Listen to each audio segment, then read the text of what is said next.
Welcome back to Leveraging Leadership, where we unpack the art of business leadership.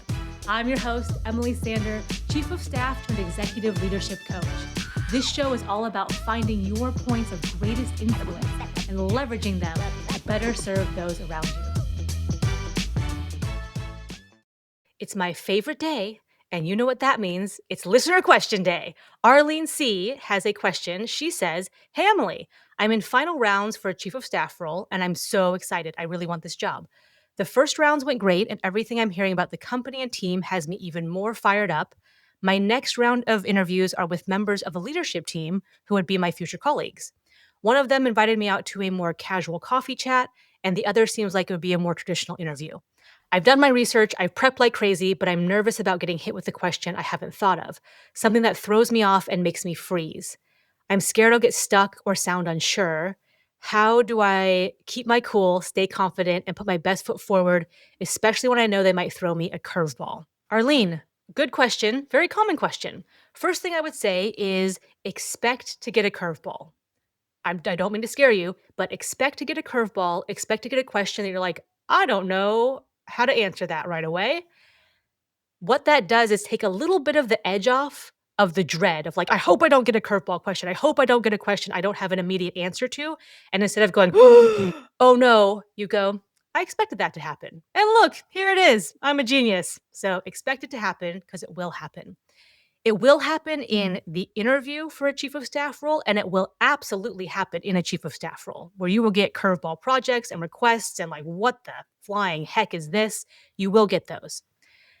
Second thing, instead of seeing these as like, oh no, let me like give an answer and then get off this question as soon as possible, I would see this as a golden opportunity. I would be like, yes, I got this type of question. This is perfect because it will allow you to demonstrate a key skill of being a chief of staff. This is like a hallmark skill of being a chief of staff. You get random crap thrown at you and you figure it out. You ask good questions. You figure out what's important to the person that's requesting it from you. You figure out what's important to the company overall. You ask some reframing or some framing questions that help people see it in a different perspective. You ask good probing questions. All these different things come into play here, and you get to showcase this in your interview. You will absolutely be doing this in the chief of staff role, and you get to showcase this and demonstrate, not just tell someone, but you get to demonstrate how chief of staffy you are, if you want to put it like that. Okay, so we are expecting the question. Instead of dreading the question and resisting it, we're saying, yes, okay, perfect. This is my jam. This is the money shot. This is the money question. Here we go. Rock and roll. One other thing you can do here when you get this question is shift the tone. And what I mean by that is many people, both people in an interview, kind of go into like their interview roles and like they're playing a part. And we all kind of do this where it's like, okay, I'm going into an interview and I'm being interviewed. So I act this way. And the other person is like, all right, I have to interview someone today. I'm the person interviewing someone else. And so I kind of act like this. And people kind of fall into interview speak where it's like, tell me about yourself. And you're like, well, here's my background in a short recap, and here's my skill set, and here's why I'd be an asset to your company. Okay. And can you tell me about your experience around this specific thing? I sure can. Here's my canned answer to this. And like you go into the interview speak, and it's all well and fine, and everyone does it to a certain extent, and everyone plays their part. So that's fine. Use these curveball questions or these golden opportunity questions to drop the conversation into more of a normal conversation, more of a normal tone where like you're talking to someone like a human. And possibly, very possibly, the coffee chat setting helps to do that. So that would be a good kind of catalyst and environment to elicit that type of conversation. But even if you're in a coffee shop, coffee setting, or even if you're in a more traditional setting, you can use these types of questions and your tone of voice, just a little shift in your tone of voice to drop it into a more of a regular human sounding conversation. So an example of that could be something like you get a question and you're like, that's a good question. I actually saw your guys' press release you put out yesterday, and it's really exciting that we're merging with X, Y, and Z. And it sounds like Jason would be on point for the integration internally. Is that right? And then your team would feed this type of info to Jason and just be like, and just ask a curious question and be like, I saw this happen. you've told me that Jason, or it sounds like Jason is in charge of this internally. And then I'm wondering how what you've said is connected to that. Like, is that why you're asking? Another one could be a lot of times, in order to answer the question best, you would need to get more information. So ask for that information because it helps them see your thought process. It shows them how you would ask clarifying questions or questions that help them get to a better answer or think about it in a different way, all of which is a chief of staff's job. So it could just be, that's a great question. I'm wondering how much of the process is automated today and how much is still manual data entry? And they could be like, "Oh, well, like, so and so does the manual data entry. We've tried to automate this like a couple different times and it just keeps not working for whatever reason. It keeps backfiring. But I would love to have this fully automated. I would love to just have like set this in motion and forget about it each time."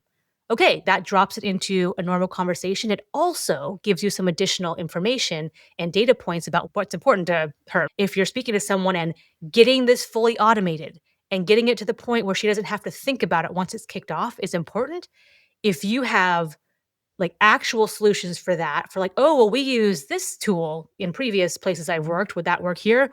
Or, "Okay, here's some ideas for how we could approach automating that in a step-by-step fashion over the next 6 months." Any kind of conversation and ongoing dialogue off of what she has said is positive, and it just drops you into that normal, natural conversation. So you can do this with both the content of your words, but also the tone and just like drop it into like real life speak. By the way, there are questions that have the answer in quotes, the answer like 2 plus 2 is 4. Okay, got it. Um, what should we do with our go-to-market strategy for the next 18 months? That doesn't have like a obviously it's blah blah blah. It's like there's multiple opinions and there's multiple factors and it's multifaceted and it's dynamic and it's all these things. And so there's just always know that there's the concrete answers where it might be, "Emily, go research tools and apps that do this and find the most cost-effective one.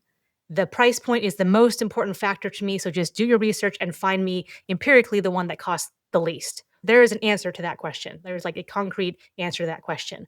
For many other types of questions that a chief of staff will get, there is not a set concrete answer. Okay, so recap for you, Arlene. Number 1, I would expect an answer that you don't expect. And when it happens, go, "Hooray! I'm a genius. I predicted this and now it's coming true." Number 2, I would be like, "This is a golden opportunity. Thank goodness that I got this in the interview because I get to showcase how chief of staffy I truly am and how you would be lucky to have me as chief of staff because I can help you solve this problem. I can help you get more clarity on this question, or I can help you get some different perspectives or different ideas that maybe this person hasn't even thought of around this question." All of those things can happen. I would try to drop it into a different tone of conversation. And I would remember that it's okay not to have the answer to certain questions because some questions don't have a concrete answer. And if you try to jam one in there, you're not answering it appropriately. It's like certain tools are like used for certain things. If you're trying to like pound a nail in, you want a hammer. If you're trying to eat something, you don't want to eat with the hammer. So I would switch gears into like, "Oh, okay, now I get to kind of play around with this and ask some questions and use kind of a different part of my brain for this type of Q&A."